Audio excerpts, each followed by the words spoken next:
हम लोग ने मैग्नेटिक इफेक्ट ऑफ करंट पढ़ रहे थे, जिसमें हम लोग ने बार मैग्नेट के बारे में पढ़ा। बार मैग्नेट में कैसे मैग्नेटिक फील्ड लाइंस बिहेव करता है। मैग्नेटिक अगर outside the magnetic field lines बन रहा है तो वो एक कंसेंट्रिक सर्कल के फॉर्म में बनेगा जो नॉर्थ से साउथ जाएगा। लेकिन इनसाइड द मैग्नेट जो मैग्नेटिक फील्ड लाइन जाएगा वो एकदम पैरेलल जाएगा और पूरा फ्लैट जाएगा स्ट्रेट लाइन में। तो inside the magnet south to north जाएगा। कंपास नीडल है। कंपास नीडल अगर मान लेते हैं जो डायरेक्शन ऑफ करंट अपवर्ड है, तो यानी नॉर्थ ऊपर रहता है साउथ नीचे रहता है। इट मीन साउथ से नॉर्थ जो डायरेक्शन ऑफ करंट जा रहा है तो उसमें कंपास नीडल जो मूव करेगा वो किस डायरेक्शन में मूव करेगा, वो ईस्ट के डायरेक्शन में मूव करेगा। अब फिर उसके बाद डाउनवर्ड डायरेक्शन, अगर डाउनवर्ड डायरेक्शन में करंट जा रहे हैं यानी south north to south, north ऊपर रख रहे साउथ नीचे, north to south direction of current जा रहा है तो कंपास नीडल उसका उल्टा होगा। अपवर्ड में क्या था, ईस्ट की तरफ था, डायरेक्शन ऑफ करंट कैसा था, ईस्ट की तरफ। अब डाउनवर्ड डायरेक्शन में वेस्ट के डायरेक्शन में कंपास नीडल मूव करेगा। ठीक है, वेस्ट के डायरेक्शन में कंपास नीडल मूव करेगा। तो इस तरह, और उसके बाद हम लोग ने सोलेनोइड पढ़ा था। सोलेनोइड में जो जितना ज़्यादा नंबर ऑफ टर्न वायर का रहेगा, number of turn off the wire जितना, अगर 5 रहा, 6 रहा या जितना ज़्यादा लंबा रहा उतना मैग्नेटिक फील्ड स्ट्रॉन्गर रहेगा और यूनिफॉर्म रहेगा। जितना कम टर्न रहेगा वायर के, जितना कम टर्न रहेगा सोलेनोइड में उतना कम मैग्नेटिक फील्ड रहेगा। और आपको पता है कि जितना ज़्यादा टर्न रहेगा उसी को सोलेनोइड बोलते हैं। Number of turn off wire is called solenoid. जितना ज़्यादा टर्न रहेगा वायर का उसी को सोलेनोइड बोला जाता है। और सोलेनोइड के अंदर बार मैग्नेट घुसा दिए, बार मैग्नेट अगर रख दिए तो वो इलेक्ट्रोमैग्नेट हो गया। और आप लोगों को पता था कि उसमें डायरेक्शन मैंने बताया था कि अगर अपवर्ड जाएगा तो magnetic field lines concentric circle में फॉर्म होगा, लेकिन वो अपवर्ड डायरेक्शन ऑफ करंट अगर अपवर्ड है तो magnetic field lines concentric circle form करेगा, लेकिन किस डायरेक्शन में रहेगा वो magnetic field lines anti clockwise में। राइट में जाएगा डायरेक्शन ऑफ करंट तो उसमें भी magnetic field lines concentric circle के फॉर्म में बनाएगा, लेकिन डायरेक्शन कौन सा रहेगा, एंटी क्लॉकवाइज। और अगर डायरेक्शन ऑफ करंट लेफ्ट में जा रहा है तो magnetic field lines concentric circle के फॉर्म में रहेगा, लेकिन वो बनाएगा क्लॉकवाइज डायरेक्शन में। और अगर डायरेक्शन ऑफ करंट डाउनवर्ड जा रहा है तो magnetic field lines concentric circle के फॉर्म में रहेगा, लेकिन वो उसका डायरेक्शन जो रहेगा वो क्लॉकवाइज रहेगा। ठीक है, अब इसी के बेसिस पे सोलेनोइड में देखते हैं। उसी के बेसिस पे मैं सोलेनोइड पे बताया था कि किस डायरेक्शन में रहेगा। अपर एंड को क्लॉकवाइज या एंटी क्लॉकवाइज डायरेक्शन देखना है, कैसे देखना है वो मैंने उस पहले वाले वीडियो में बहुत बताया था। उसके बारे में पूरा मैंने सार आपको निचोड़ बता दिया है सब में। अगर वो आप अच्छे से पढ़ लिए, अच्छा समझ लिए तो कभी जिंदगी में नहीं भूलेंगे, ये मैं गारंटी लेता हूँ।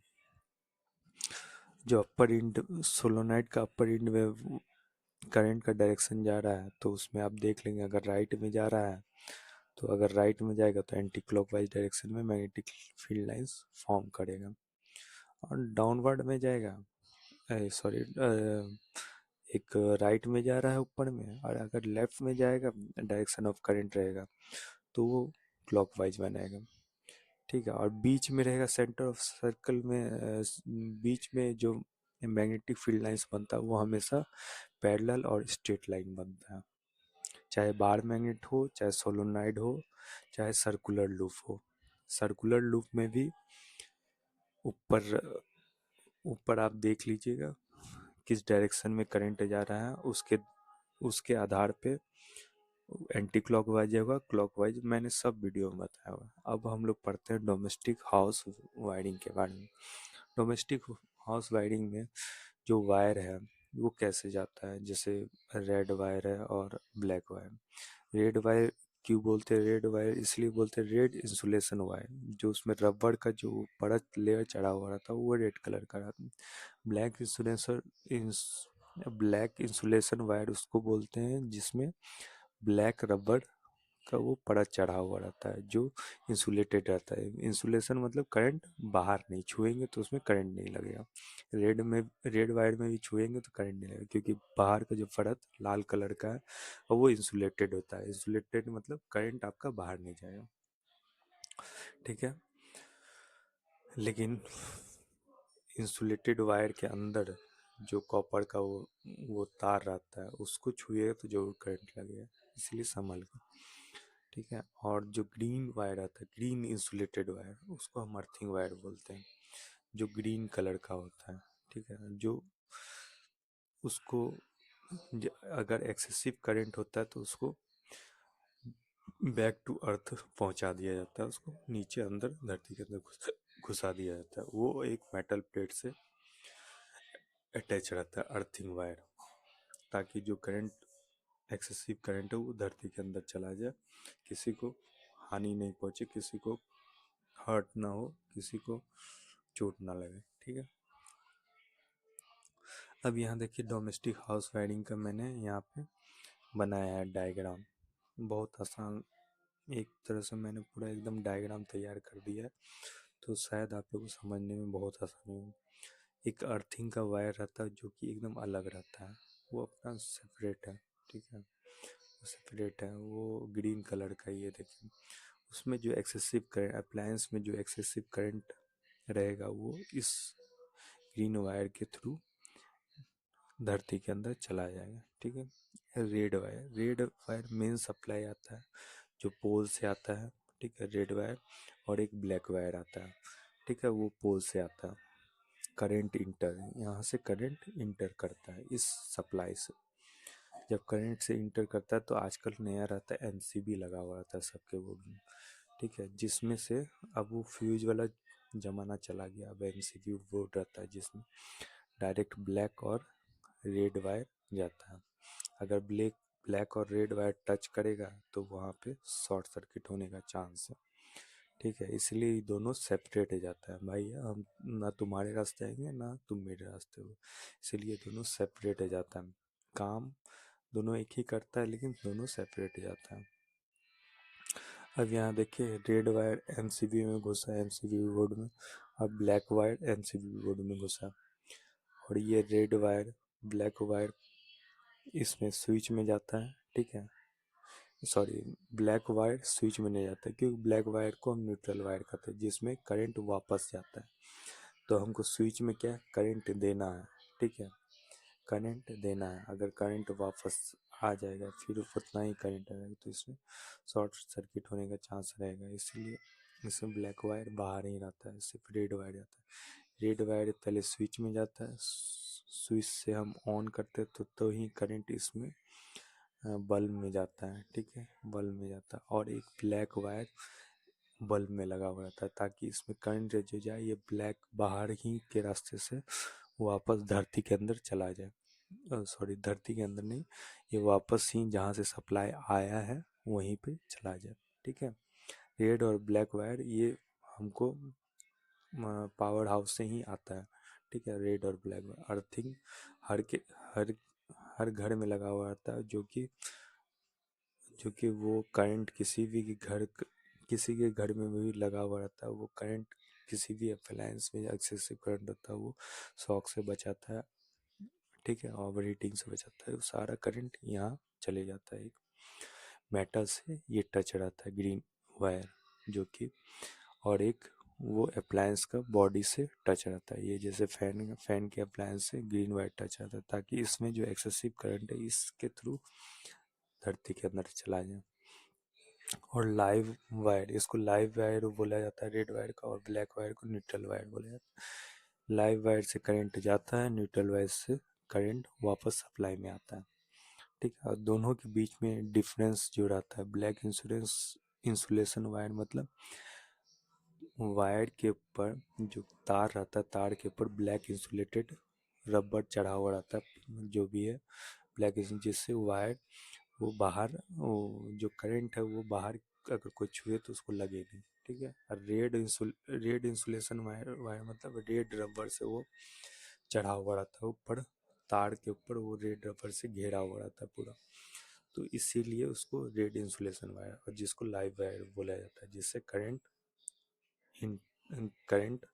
इंटर होता है और ब्लैक वायर से करंट बाहर जाता है, ठीक है।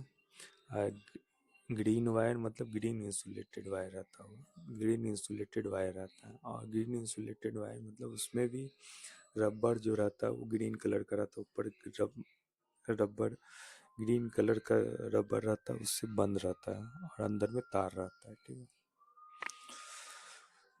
अब यहाँ देखिए, पहले एमसीबी बोर्ड में लाइव और न्यूट्रल वायर जाता है, ब्लैक और रेड वायर, फिर इसका रेड वायर स्विच में जाता है, और इस रेड वायर से ये स्विच से रेड वायर बल्ब में जाता है, फिर और एक रेड वायर दूसरे स्विच में रहता है जो अलग अलग अप्लायंस पंखा का रहता है, फैन का, ठीक है। और इसका बल्ब का देना भूल गए, ठीक है, बल्ब का देना इसी स्विच से कर दी, लेकिन इसका भी रेड वायर इसमें जाएगा, ठीक है, इसका भी रेड वायर एक जाएगा, ये सॉरी यहाँ बना देते हैं इसको,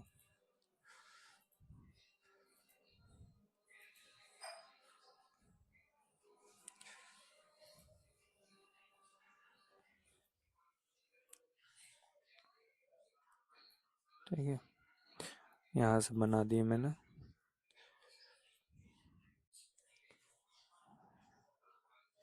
ये वायर है, ठीक है।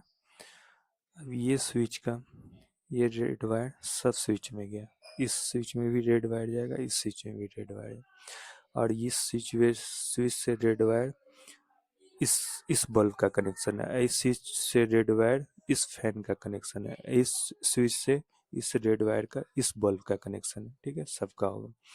अब जहाँ रेड जाएगा वहाँ ब्लैक भी जाएगा, ब्लैक वायर यहाँ पे पहले इस बल्ब में जाएगा, फिर ये ब्लैक वायर इस बल्ब में जाएगा, ठीक है, दूसरे, और ये ब्लैक वायर फैन में भी जाएगा, ठीक है, क्योंकि इसमें अगर फैन में करंट सप्लाई होगा तो वापस इस ब्लैक वायर के थ्रू करंट सप्लाई में वापस बैक टू पवेलियन जाएगा, ठीक है। इस बल्ब में अगर रेड वायर के थ्रू करंट आ रहा है तो बल्ब में ब्लैक वायर के थ्रू करंट बाहर भी जाएगा, इस स्विच से इस पंखा का है, अब ये स्विच से ये बल्ब का है, इस बल्ब में रेड वायर गया, अब ब्लैक वायर से फिर बैक टू सप्लाई गया, ठीक है, सब में वैसे ही कनेक्शन रहेगा। पंखा में ये ग्रीन वायर इसलिए दिए क्योंकि ये अर्थिंग का एक्सेसिव करंट होगा तो इसके थ्रू बाहर धरती के अंदर चला जाएगा। अब सॉकेट में है क्या, जहाँ पे हैवी अप्लायंसेस रहता है, लाइट अप्लायंसेस 5 एम्पियर का करंट सप्लाई होगा, जहाँ रेफ्रिजरेटर गीजर हुआ, रेफ्रिजरेटर हुआ, और भी मोटर हुआ, ये सब में 15 एम्पियर का करंट जाता है। इसका अलग सॉकेट रहता है जिसमें live wire, black wire, red wire और थिंग सब रहता है, सब लेकिन पैरेलल में रहेगा, सब पैरेलल में कनेक्शन रहेगा।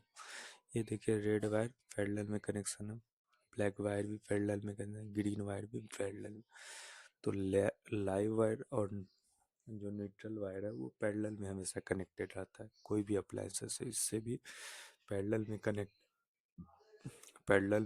है। फैन में भी देखिए, जो ब्लैक वायर है, रेड वायर है, वो भी पैरेलल में कनेक्शन है।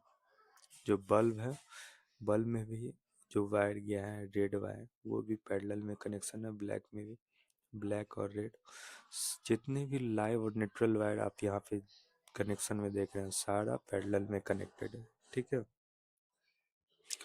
सारा पैरेलल में कनेक्टेड है। और लाइव और न्यूट्रल वायर में जो डिफरेंस रहेगा वो कितना, 220 वोल्ट है, सभी जगह रहेगा, यहाँ यहाँ सब जगह, जहाँ जहाँ ब्लैक वायर है, जहाँ रेड वायर दिख रहा है, दोनों के बीच में हमेशा 220 वोल्ट का डिफरेंस रहेगा। इस सॉकेट से यहाँ पर गया रेड वायर, फिर ब्लैक वायर से जो करंट वापस मेन सप्लाई में चला गया।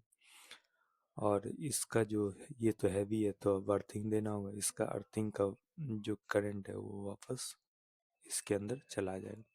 अब सॉकेट भी फ्यूज होने का चांस रहता है, कभी कभी ओवर हीटिंग हो जाता है, तो उसमें भी अर्थिंग का ये देना जरूरी होता है, ठीक है। क्योंकि मेन हम लोग सॉकेट में जो इसका प्लग है यहीं घुसा, यहीं यहीं पुट करते हैं, यहाँ पुट करते हैं तो ऑब्वियसली है तो करंट इससे पास होगा, करंट पास होगा तो जो वापस जो इससे वापस जो इससे करंट बैक सप्लाई होगा, इसमें करंट जो अगर एक्सेसिव हो गया तो ये भी अर्थिंग के द्वारा बाहर आ जाएगा, ठीक है। ये आप कनेक्शन देख सकते हैं डोमेस्टिक वायर जैसे लाइट वायर, और जो 15 एम्पियर का करंट वायर रहेगा वो मोटा रहेगा, और जो 5 एम्पियर जो लाइट एप्लायंसेस होता है, बल्ब होता है, फैन होता है, उसमें जो वायर रहेगा वो पतला वायर जाएगा, ठीक है।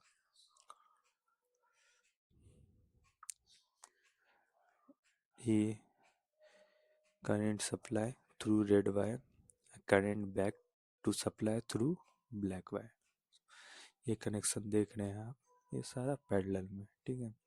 अब ये रेड वायर यहाँ से इस रेफ्रिजरेटर में नहीं जाएगा, क्योंकि ब्लैक वायर तो यहाँ जा ही रहा है, क्योंकि रेड वायर से करंट आ रहा है, ब्लैक वायर से वापस मेन सप्लाई में जा रहा है, सब में ऐसे ही कनेक्शन, रेड वायर में जा रहा है, ब्लैक वायर से कनेक्शन, ब्लैक वायर से करंट वापस होके मेन सप्लाई में जा रहा है। और अर्थिंग तो सब में दिया जाता है, उस जो करंट एक्सेसिव करंट ना लगे उसके कारण वो करंट एक्सेसिव करंट जो है इस ग्रीन वायर के थ्रू धरती के अंदर चला जाए। ये आप लोग देख रहे हैं यहाँ पे, ये डोमेस्टिक हाउस वायरिंग है, जो कैसे घर में वायर का कनेक्शन रहता है, कैसे लगा हुआ रहता है हाउस वायरिंग, ठीक है। कैसे लाइव वायर, न्यूट्रल वायर और अर्थिंग का wire, live wire red wire, neutral wire black wire, और अर्थिंग का जो वायर होता है ग्रीन वायर कैसे लगा। और green wire switch switch socket switch में नहीं लग सकते, क्योंकि स्विच 5 एम्पियर का रहता है उसमें, ठीक है। सॉकेट में इसीलिए लगता है कि इस सॉकेट में एक्सेसिव करंट आता है, 3 प्लग रहता है तो उसमें हैवी अप्लायंसेस लगाते हैं, इस वजह से अर्थिंग का वायर इसमें देते हैं। फैन अप्लायंस, ये अर्थिंग वायर स्विच के द्वारा नहीं जाएगा, इसीलिए नहीं जाएगा क्योंकि अप्लायंस में ही करंट एक्सेसिव आ जाता है तो उस मेटल प्लेट से टच रहता है, जिसके कारण से वो करंट अर्थिंग में वापस चले जाता है। ये आप लोग देख रहे हैं, ये सिंपल एकदम डायग्राम है, आप लोग के लिए बहुत ही अच्छा से मैंने डायग्राम बना दिया है। अब आप लोग इसको समझें, अच्छा से समझ सोच के रखें और इसको एनालिसिस करिए, और इसके बारे में बुक से पढ़िए और अच्छे से समझ में आएगा। मैंने आपको पूरा डायग्राम बना दिया, पूरा सार निचोड़ जो होता है उस डोमेस्टिक हाउस वायरिंग में, जो कि मैग्नेटिक इफेक्ट ऑफ करंट में आता है, वो मैंने यहाँ सब बता दिया। So thank you. अगर कोई दिक्कत है तो कमेंट सेक्शन में कमेंट करिए, और अच्छा लगे तो बहुत सारा प्यार दीजिए, नहीं तो कोई बात नहीं। Thank you.